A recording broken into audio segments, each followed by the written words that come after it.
महत्त्वपूर्णमा आज म सेट 1 अध्यापन अनुमति पत्र 2082 मामी निमामीको शिक्षासँग सम्बन्धित मात्र क्वेसन्सहरू लिएर आएको छु। लगभग 47 वटा क्वेसन होला सायद। यो शिक्षासँग मात्र सम्बन्धित छ अनि यो एउटा चाहिँ के त भन्दाखेरि कम्प्युटरसँग सम्बन्धित पनि छ र हजुरहरूले चाहिँ यसमा 3वटा क्वेसन जुन हुन्छ आइक्यू को त्यो चाहिँ मैले हटाइदिएको छु। मात्र मैले शिक्षासँग सम्बन्धित र एउटा आईसीटी सँग सम्बन्धित मात्र क्वेसन्सहरू मैले 47 वटा क्वेसन्सहरू म यहाँ लिएर आएको छु। यहाँ सेट 1 छ। अब सेट 1 मा चाहिँ हाम्रो चाहिँ यी सेट 1 मा छ। सेट 1 मा आज हामी अब यो चाहिँ लगभग अब हामी सेट 1 सेट 2 दिनकै अब शिक्षासँग सम्बन्धित मात्र क्वेसन्सहरू म अब सोल्भ गर्छु। अब हजुरहरूले पनि क्वेसन्स नम्बर 1 क्वेसन्स नम्बर 2 अनुसार हैन लेखेर त्यसको आन्सर के हुन्छ कमेन्ट गर्नु होला र पेजलाई फलो गर्नु होला। किनभने यस्तै म सेट 1 सेट 2 को दिनकै एउटा सेट प्र्याक्टिस म शिक्षासँग सम्बन्धित क्वेसन्स मात्र म तपाईहरुले प्र्याक्टिस गराउँछु। अब म क्वेसन्स नम्बर सुरु गर्छु। हाम्रो प्रश्न नम्बर 1 मा रहेको छ। प्रश्न नम्बर हाम्रो 1 मा रहेको छ नेपालको संविधान अनुसार प्रत्येक नागरिकलाई राज्यबाट आधारभूत तहसम्मको शिक्षा दृढ पाउने हक हुनेछ। अप्सन ए मा रहेको छ अनिवार्य। त्यसपछि अप्सन बी मा रहेको छ अनिवार्य र निशुल्क। अप्सन सी मा रहेको छ निशुल्क र गुणस्तरीय र अप्सन डी मा रहेको छ सर्वसुलभ र अनिवार्य। यसको राइट एन्सर के हुन्छ हजुरहरूले कमेन्ट गर्नु होला। यसको राइट एन्सर हुन्छ अप्सन बी अनिवार्य र निशुल्क। अनिवार्य र निशुल्क यसको राइट एन्सर हुन्छ अप्सन बी अनिवार्य र निशुल्क। अप्सन बी अनिवार्य र निशुल्क। त्यस्तै हाम्रो प्रश्न नम्बर 2 मा रहेको छ। प्रश्न नम्बर 2 मा शिक्षक सेवा आयोग नियमावली 2075 बमोजिम शिक्षकको खुला प्रतियोगितात्मक परीक्षाको पाठ्यक्रम कसले स्वीकृत गरेपछि लागू हुने व्यवस्था रहेको छ। यहाँ अप्सन रहेको छ नेपाल सरकार। अप्सन बी रहेको छ शिक्षक सेवा आयोग। अप्सन सी रहेको छ शिक्षा विज्ञान तथा प्रविधि मन्त्रालय। अप्सन डी रहेको छ राष्ट्रिय पाठ्यक्रम विकास तथा मूल्याङ्कन परिषद। यसको राइट एन्सर के हुन्छ हजुरले चाहिँ कमेन्ट गर्नु होला। यसको राइट एन्सर हुन्छ अप्सन बी शिक्षक सेवा आयोग। शिक्षक सेवा आयोगले स्वीकृत गरेपछि मात्र खुला प्रतियोगितात्मक परीक्षाको पाठ्यक्रम स्वीकृत गरेपछि मात्र लागू चाहिँ हुने व्यवस्था रहेको छ। त्यस्तै हाम्रो क्वेसन्स नम्बर 3 मा रहेको छ अनिवार्य तथा निशुल्क शिक्षा ऐन 2075 बमोजिम शिक्षणको माध्यम भाषा कुन हुने सक्ने व्यवस्था रहेको छ।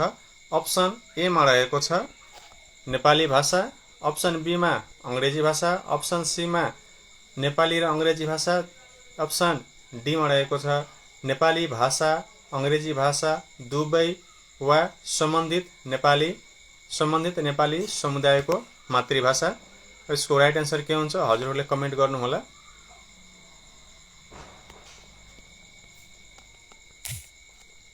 यसको राइट एन्सर के हुन्छ हजुरहरूले कमेन्ट गर्नु होला। यसको राइट एन्सर हुन्छ त्यही option D. Option D Nepali भाषा अंग्रेजी भाषा दुवै भाषा वा सम्बन्धित नेपाली समुदायको मातृभाषा। त्यस्तै अब हाम्रो क्वेसन नम्बर 4 मा रहेको छ राष्ट्रिय शिक्षा नीति 2076 अनुसार कति समयमा शिक्षकका लागि सधन पुनर्ताजगी तालिम अनिवार्य व्यवस्था गर्ने प्रावधान रहेको छ। अप्सन ए मा रहेको छ प्रत्येक वर्ष। अप्सन बी मा प्रत्येक 2 वर्ष। अप्सन सी मा प्रत्येक 3 वर्ष। अप्सन 4 मा प्रत्येक 4 वर्ष। शिक्षा नीति 2076 अनुसार शिक्षा नीति 2076 अनुसार कति समयमा शिक्षकको लागि सघन पुनर्ताजगी तालिमको व्यवस्था गरिएको छ हजुरहरूले यसको राइट एन्सर कमेन्ट गर्नु होला। यसको राइट एन्सर हुन्छ प्रत्येक 2 वर्षमा। शिक्षा नीति अनुसार प्रत्येक 2 वर्षमा।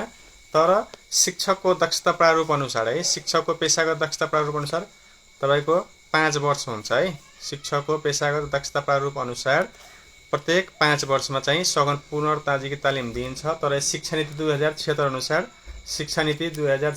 यो शिक्षा नीति 2076 अनुसार चाहिँ प्रत्येक 2 वर्षमा दिइन्छ शिक्षकको पेशागत प्रारूप अनुसार 5 वर्षमा, तर शिक्षा नीति 2007 अनुसार प्रत्येक 2 वर्षमा दिइन्छ।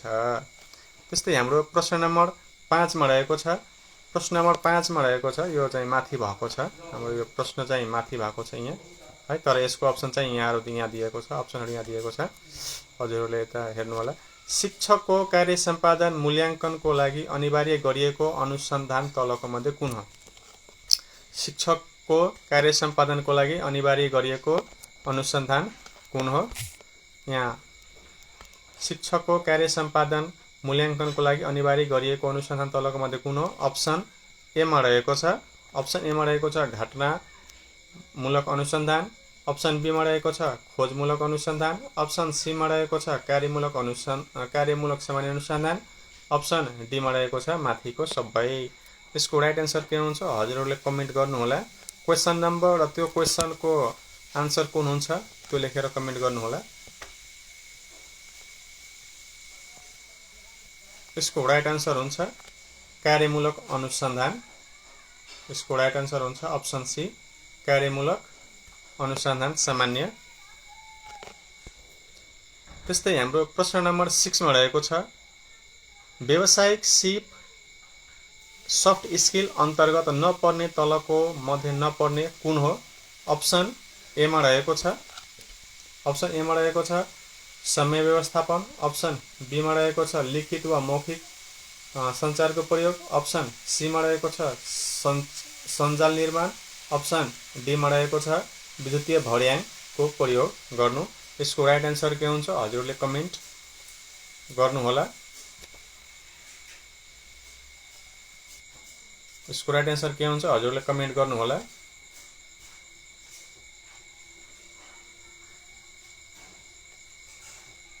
यसको राइट एन्सर हुन्छ अप्सन डी विद्युतीय भड्याङ लिफ्ट इलेभेटरको प्रयोग गर्नु। त्यस्तै हाम्रो अब प्रश्न नम्बर 7 मा रहेको छ बालबालिकाले आफ्नो गति र क्षमता अनुसार रमाइलोसँग सिक्ने वातावरण भएको विद्यालय दृढ विद्यालय हो। विद्यार्थीले आफ्नो बालबालिकाले आफ्नो गति अनुसार क्षमता अनुसार रमाइलो गरी हैन इच्छा अनुसार रमाइलो गरी सिक्ने हैन विद्यालय चाहिँ कुन विद्यालय हो त? यहाँ अप्सन दिएको छ समावेशी विद्यालय। त्यस्तै अप्सन बी मा रहेको छ विशेष विद्यालय। अप्सन सी मा नमुना विद्यालय। अप्सन डी मा बालमैत्री विद्यालय। यसको राइट आन्सर के हुन्छ हजुरहरूले कमेन्ट गर्नु होला। यसको राइट आन्सर हुन्छ अप्सन डी बालमैत्री विद्यालय। त्यस्तै प्रश्न नम्बर 8 मा छ। प्रश्न नम्बर 8 मा सिकाइ भन्नाले केले जनाउँदछ? सिकाइ भन्नाले केले जनाउँदछ? अप्सन रहेको छ ए मा भाषिक परिवर्तन। अप्सन बी मा शारीरिक परिवर्तन। अप्सन सी मा व्यवहारमा परिवर्तन। अप्सन डी मा ज्ञान र बोलीमा परिवर्तन। यसको राइट आन्सर के हुन्छ हजुरहरूले कमेन्ट गर्नु होला।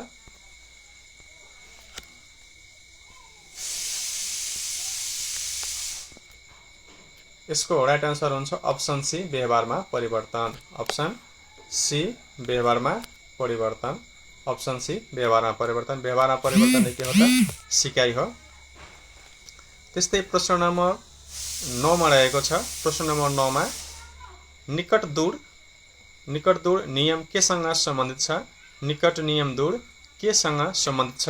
अप्सन रहेको छ यहाँ। अप्सनमा रहेको छ अप्सन ए मा सिकाइको नियम।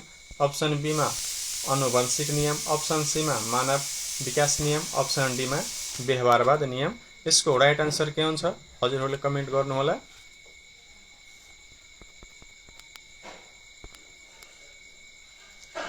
यसको राइट आन्सर रहेको छ अप्सन सी मानव विकास नियम। अप्सन सी मानव विकास नियम।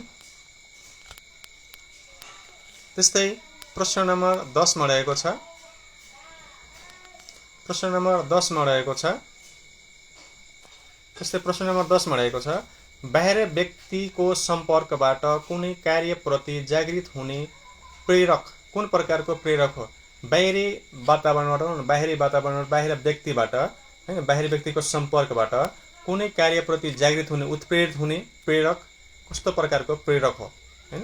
त्यहाँ अप्सनहरु हाम्रो दिएको छ। सामाजिक प्रेरक, व्यक्तिगत प्रेरक, जन्मजात प्रेरक र आर्जित प्रेरक। यसको राइट एन्सर के हुन्छ हजुरहरूले कमेन्ट गर्नु होला। अप्सन ए मा सामाजिक प्रेरक, अप्सन बी मा व्यक्तिगत प्रेरक, अप्सन सी मा जन्मजात प्रेरक, अप्सन डी मा आर्जित प्रेरक। यसको राइट आन्सर हुन्छ अप्सन डी आर्जित प्रेरक, अप्सन डी आर्जित प्रेरक। त्यस्तै एकछिन मैले तल म गर्छु, 11 लाई तल गर्छु, तल माथि भइसकेको छ।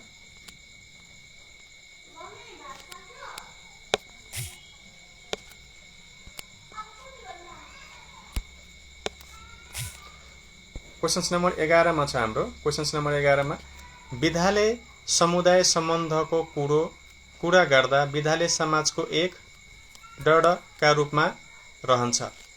विधाले समुदायको सम्बन्धको कुरा गर्दा विधाले समाजको एक डडका रूपमा रहन्छ। यहाँ डड छुटिसकेका छ है, डड छुटिसकेका छ, डडका रूपमा रहन्छ। अप्सन ए मा रहेको छ, अप्सन ए मा रहेको छ सहपद्धति, अप्सन बी मा एकीकृत पद्धति, अप्सन सी मा अभिन्न अङ्ग, अप्सन डी मा सहयोगी निकाय। यसको राइट एन्सर के हुन्छ हजुरहरूले कमेन्ट गर्नु होला। यसको राइट एन्सर हुन्छ सहपद्धति। सहपद्धति विधाले समुदायको एउटा के हुन्छ त सहपद्धतिको रूपमा रहेको हुन्छ। त्यस्तै क्वेशन्स नम्बर 12 मा रहेको छ सार्वजनिक विधालय विकासका लागि आवश्यक पर्ने बजेट प्राप्तिको स्रोतमा नपर्ने तलको मध्ये कुन हो? सार्वजनिक विद्यालय विकासका लागि आवश्यक पर्ने बजेट प्राप्तिको स्रोतमा नपर्ने तलको मध्ये कुन हो? अप्सनहरू छ हाम्रो। अप्सनहरू सरकारी अनुदान, त्यसपछि अप्सन बी मा सामुदायिक सङ्घ संस्थाबाट प्राप्त रकम, अप्सन सी मा विद्यालयको भाडा लगायत प्राप्त आम्दानीबाट रकम, अप्सन डी मा शिक्षण तथा परीक्षा शुल्कबाट विद्यार्थीबाट प्राप्त रकम। यसको राइट एन्सर के हुन्छ हजुरहरूले कमेन्ट गर्नु होला। यसको राइट एन्सर हुन्छ अप्सन डी। अप्सन डी शिक्षण तथा परीक्षा शुल्कबाट विद्यार्थीबाट प्राप्त रकम। यो चाहिँ के हुन्छ भन्दाखेरि सार्वजनिक विद्यालयमा विकासको लागि आवश्यक पर्ने बजेटमा स्रोतमा यो चाहिँ पर्दैन। बाँकी चाहिँ सरकारी जुन स्रोतमा पर्छ, समुदाय सङ्घ संस्थाबाट प्राप्त रकम चाहिँ के त विद्यालयको विकासको लागि त्यो बजेटमा पर्छ, बजेट प्राप्त स्रोतमा पर्छ। त्यस्तै अप्सन सी पनि विद्यालयको भाडा लगायत प्राप्त आम्दानीको चाहिँ त्यसमा पर्छ, तर चाहिँ अप्सन डी चाहिँ त्यसमा पर्दैन। त्यो राइट एन्सर हाम्रो अप्सन बी। त्यस्तै यहाँ पनि हाम्रो क्वेशन्स यो माथि भइसकेको छ, यसलाई म तल गर्छु। क्वेशन्स नम्बर 13 मा रहेको छ विद्यालय सुधार योजना तर्जुमा कार्यक्रम। विद्यालय सुधार योजना तर्जुमा क्रममा निर्धारण गरिने कार्यनीति अन्तर्गत नपर्ने पक्ष कुन हो? अप्सन ए मा रहेको छ अधिकार हस्तान्तरण, अप्सन ए मा अधिकार हस्तान्तरण, अप्सन बी मा प्रधानाध्यापकको नियुक्ति, अप्सन सी मा क्षमता अभिवृद्धि, अप्सन डी मा रहेको छ पारदर्शिता। अब यसको राइट एन्सर के हुन्छ हजुरहरूले कमेन्ट गर्नु होला। यसको राइट एन्सर हुन्छ अप्सन बी प्रधानाध्यापकको नियुक्ति। अप्सन बी प्रधानाध्यापकको नियुक्ति। त्यस्तै प्रश्न नम्बर 14 मा रहेको छ कक्षा 6 मा पढ्ने मनमाया पढाइ लेखाइमा राम्रो छ, तर उनी परिवारका बारेमा कुराकानी गर्न साथ रिसाउँछिन्। यस बारेमा जानकारी लिन शिक्षकले उनलाई थाहा नदिई कुनै अध्ययन सुरु गरे भने त्यो कस्तो प्रकारको अनुसन्धान हो? अब यसको राइट एन्सर के हुन्छ हजुरहरूले चाहिँ कमेन्ट गर्नु होला। अप्सन ए मा रहेको छ कार्यमूलक अनुसन्धान, अप्सन बी मा रहेको छ घटना अध्ययन, अप्सन सी मा व्यवहार अध्ययन, अप्सन डी मा रहेको छ पारिवारिक अध्ययन। यसमा हजुरहरूले चाहिँ है ध्यान दिनु होला कुन राइट एन्सर हुन्छ। यसको राइट एन्सर हुन्छ घटना अध्ययन। घटना अध्ययन भनेको कुनै पनि व्यक्ति वस्तुको बारेमा के त गहिरिएर अध्ययन गर्ने, उसको कारण किन कस्तो कसरी हैन त्यो सबै गहिरिएर अध्ययन गर्ने चाहिँ के त घटना अध्ययन भनिन्छ। त्यो हाम्रो अप्सन बी रहेको छ घटना अध्ययन। त्यस्तै हाम्रो प्रश्न नम्बर 15 यो पनि माथि भइसकेको छ। प्रश्न नम्बर 15 मा रहेको छ हाम्रो शिक्षकको पेशागत विकासको शिक्षकको पेशागत विकास क्रमको सबैभन्दा अन्तिम चरण मध्ये कुन हो? शिक्षकको पेशागत विकास क्रमको सबैभन्दा अन्तिम चरण तलका मध्ये कुन हो? शिक्षकको पेशागत विकास क्रम जहिले पनि 4 वटा हुन्छ हैन, जहिले पनि के हुन्छ 4 वटा हुन्छ। जसमध्ये अप्सन दिएको छ नवप्रवेशी, अप्सन बी मा अनुभवी, अप्सन सी निपुण, अप्सन डी विशेषज्ञ। ए 4 वटा नै हो हैन, तर यसमा चाहिँ कुन चाहिँ अन्तिम चरण हुन्छ हजुरले चाहिँ त्यो बताउनु पर्ने हुन्छ। कमेन्ट गर्नु होला। 4 वटा यही हो, शिक्षक पेशागत विकास क्रमको चरणहरू 4 वटा चरण यही हुन्छ। अब म हजुरलाई त्यो फर्मुला पनि भन्छु अन्तिममा। हजुर पहिला यो क्वेशन्सको आन्सर कमेन्ट गर्नु होला। यसको राइट आन्सर हुन्छ अप्सन डी, अप्सन डी विशेषज्ञ। यसको फर्मुला चाहिँ के हुन्छ? न अ नेबी है, सिरियली मिलेकै छ यो। अप्सन ए भनेको फर्स्टमा हुन्छ, अप्सन बी सेकेन्ड चरण, अप्सन सी थर्ड चरण र अप्सन डी फोर्थ चरण। यो चाहिँ मिलेकै छ। यसको फर्मुला नै हुन्छ न अ नेबी, नवप्रवेशी, अनुभवी, निपुण र विशेषज्ञ। त्यस्तै हाम्रो प्रश्न नम्बर 16 मा रहेको छ शिक्षक अध्यापन अनुमति पत्रको उद्देश्य के हो? शिक्षक अध्यापन अनुमति पत्रको उद्देश्य के हो? यसको अप्सनहरू छ यसमा न्यूनतम आधारभूत दक्षता बिना शिक्षण पेशामा प्रवेश गराउनु, अप्सन बी मा रहेको छ शिक्षकलाई पेशाप्रति उत्तरदायी बनाउनु, अप्सन सी मा रहेको छ विद्यालयलाई सिकाइ संगठनको रूपमा विकास गर्नु, अप्सन डी मा रहेको छ शिक्षक तालिम हुने खर्चलाई कमी गर्नु। यसको राइट एन्सर के हुन्छ हजुरहरूले कमेन्ट गर्नुहोला।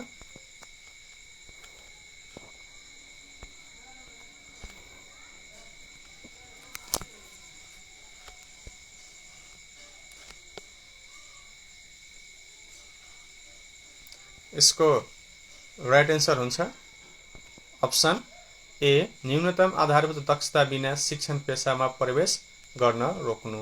अप्सन ए, यसको राइट एन्सर हुन्छ अप्सन ए, न्यूनतम आधारभूत दक्षता बिना शिक्षण पेशामा प्रवेश गर्न रोक्नु। अरू चाहिँ सबै हैन, शिक्षकलाई पेशाप्रति उत्तरदायी बनाउनु हुँदैन, विद्यालय सिकाइले संगठनको विकास गर्नु हुँदैन, अप्सन डी पनि हुँदैन। राइट एन्सर भनेको हाम्रो शिक्षकलाई अध्यापन अनुमति पत्र दिनुको उद्देश्य भनेको हाम्रो बेस्ट एन्सर भनेको ए नै हो है। एन्सर फेरि सबै छ तर बेस्ट एन्सर भनेको हाम्रो ए हुन्छ है। बेस्ट एन्सर भनेको हाम्रो ए। यहाँ पनि 17 नम्बरको माथि भइसकेको छ, यसलाई म तल गर्छु। त्यस्तै हाम्रो 17 नम्बरको क्वेशन्समा छ विद्यालय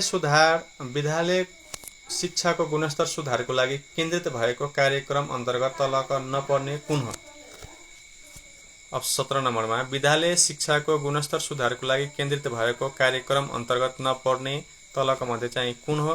यसको अप्सन्सहरू छ। अप्सन ए मा रहेको छ शिक्षक पेशागत विकास कार्यक्रम, अप्सन बी मा डिजिटल सिकाइ सामग्रीको विकास, अप्सन सी मा विद्यार्थी भर्ना स्वागत कार्यक्रम, अप्सन डी मा रहेको छ कक्षा कोठामा भइरहेको सिकाइ क्रियाकलापको सुपरिवेक्षण र पृष्ठपोषण।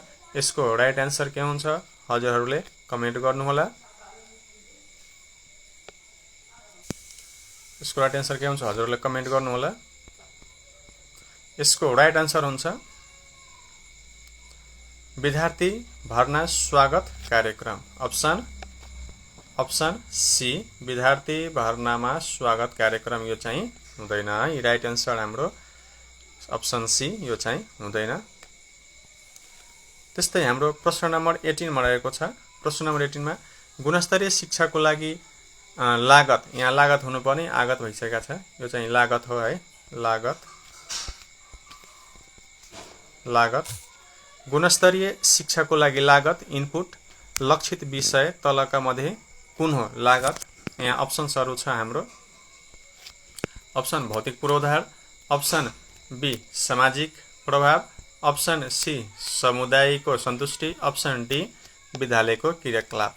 यसको राइट एन्सर के हुन्छ हजुरहरूले कमेन्ट गर्नुहोला। यसको राइट एन्सर हुन्छ अप्सन ए विद्यालयको पूर्वाधार भौतिक पूर्वाधार। अप्सन ए भौतिक पूर्वाधार, अप्सन ए भौतिक पूर्वाधार। राइट एन्सर अप्सन ए भौतिक पूर्वाधार। यो हाम्रो 19 नम्बरको पनि माथि भइसकेको छ। 19 नम्बरको म तल गर्छु।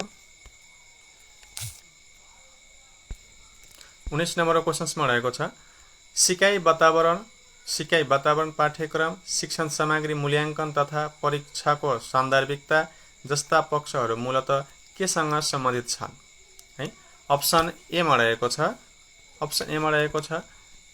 शैक्षिक पहुँच सुधार, अप्सन बीमा शैक्षिक क्षमता, अप्सन सीमा छ शैक्षिक सुशासन र व्यवस्थापन, अप्सन डी गुणस्तर। यसको राइट एन्सर के हुन्छ हजुरले कमेन्ट बक्समा कमेन्ट गर्नुहोला।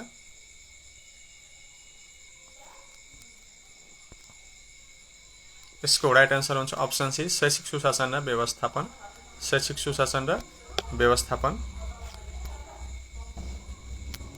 त्यस्तै हाम्रो प्रश्न नम्बर 20 मा रहेको छ गुणस्तरीय शिक्षालाई बुझाउने तलका मध्ये कुन भनाइ सबैभन्दा उपयुक्त हो? गुणस्तरीय शिक्षालाई बुझाउने तलका मध्ये कुन भनाइ सबैभन्दा उपयुक्त हो? अब यहाँ अप्सन अलिकति यो बिग्रिसकेको छ है। यहाँ अप्सन ए हुनुपर्ने यहाँ है, अहिले म मिलाउँछु। अप्सन ए हुन्छ यो, अप्सन ए। यसलाई मैले अप्सन बी राखेँ, अलि नमिले जस्तो लाग्यो। अप्सन एलाई मैले सी राखेँ। त्यस्तै यो अप्सन यो डी भयो। मिल्यो। ल तपाईहरुले अप्सन हेर्नु त ल।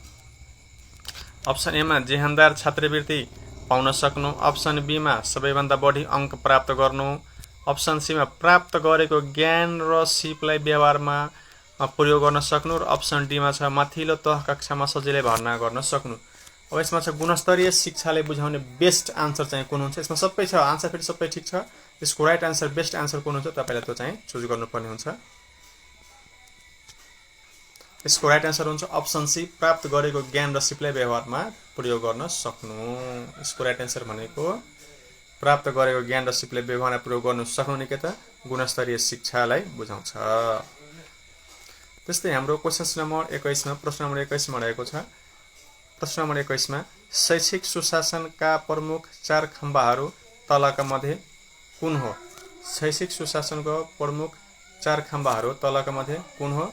अप्सन ए मा रहेको छ अप्सन ए मा रहेको छ स्वच्छता, निष्पक्षता र सुरक्षा र जवाफदेहिता, अप्सन बी मा रहेको छ जवाफदेहिता, पारदर्शिता, सहभागिता र भविष्यपरकता, अप्सन सी मा रहेको छ व्यवस्थापन, पारदर्शिता, स्वतन्त्रता र समानता, अप्सन डी मा रहेको छ उत्तरदायित्व, मितव्ययिता, प्रभावकारिता र प्रतिबद्धता। यसको राइट एन्सर के हुन्छ हजुरले कमेन्ट गर्नुहोला। यसको राइट आन्सर हुन्छ अप्सन बी जवाफदेहिता, पारदर्शिता, सहभागिता र भविष्यपरकता, अप्सन बी। त्यस्तै प्रश्न नम्बर 22 मा रहेको छ प्रत्येक विद्यालयमा विद्यार्थीको गुनासो संकलन गर्नको लागि राखिएको गुनासो पेटिका कहाँ राख्नुपर्छ? प्रत्येक विद्यालयमा विद्यार्थीको गुनासो संकलन गर्नको लागि राखिने गुनासो पेटिका कहाँ राख्नुपर्ने हुन्छ? अप्सन ए मा रहेको छ विद्यालयले अप्सन ए मा रहेको छ सबैले सहजै भेट्ने र देख्ने गरी विद्यालयको मूल गेटमा, अप्सन बी मा रहेको छ गोपनीयता र सुरक्षा सुनिश्चित हुने गरी प्राध्यापकको कार्यकक्षमा, अप्सन सी मा रहेको छ विद्यार्थीको गोपनीयता र सुरक्षा सुनिश्चित हुने गरी सबै विद्यार्थी देख्ने र पहुँच पुग्ने ठाउँमा, र अप्सन डी मा अभिभावक भेला सोधी, अप्सन डी मा रहेको छ अभिभावक भेला सोधी उनीहरूले बुझाएको ठाउँमा। यसको राइट एन्सर के हुन्छ हजुरले कमेन्ट गर्नुहोला।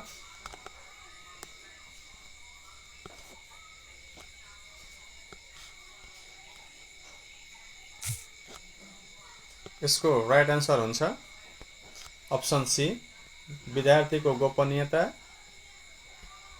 र सुरक्षा सुनिश्चित हुने गरी सबै विद्यार्थीले देख्ने र पहुँच हुने ठाउँमा।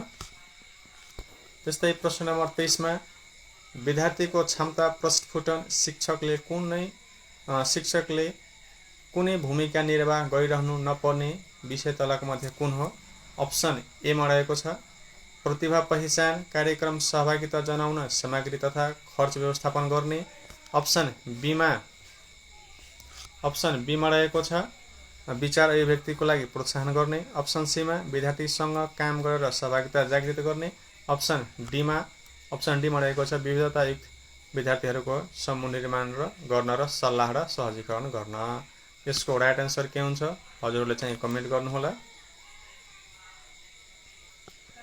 यसको राइट आन्सर हुन्छ अप्सन ए। प्रतिभा पहिचान कार्यक्रममा सहभागिता जनाउने सामग्री त खर्च व्यवस्थापन गर्ने, खर्च व्यवस्थापन गर्नु हुँदैन। यो प्रतिभा प्रस्तुतिमा चाहिँ यो खर्च व्यवस्थापनको कुरो आउँदैन। हस्त अहिले म क्वेसन्स नम्बर 3 सम्म हाफ क्वेसन्स अहिले म गर्छु। बाँकी अब 24 देखि 24 नम्बरदेखि बाँकी यो 24 नम्बरदेखि अर्को भिडियोमा म लिएर आउँछु। हस्त धन्यवाद, थ्याङ्क्स फर वाचिङ। भिडियो कस्तो लाग्यो भिडियोलाई सेयर गरिदिनु होला र पेजलाई फलो गरिदिनु होला, ताकि म यस्तै भिडियोहरू म लिएर आइरहन्छु। हस्त धन्यवाद, थ्याङ्क यू। हस्त।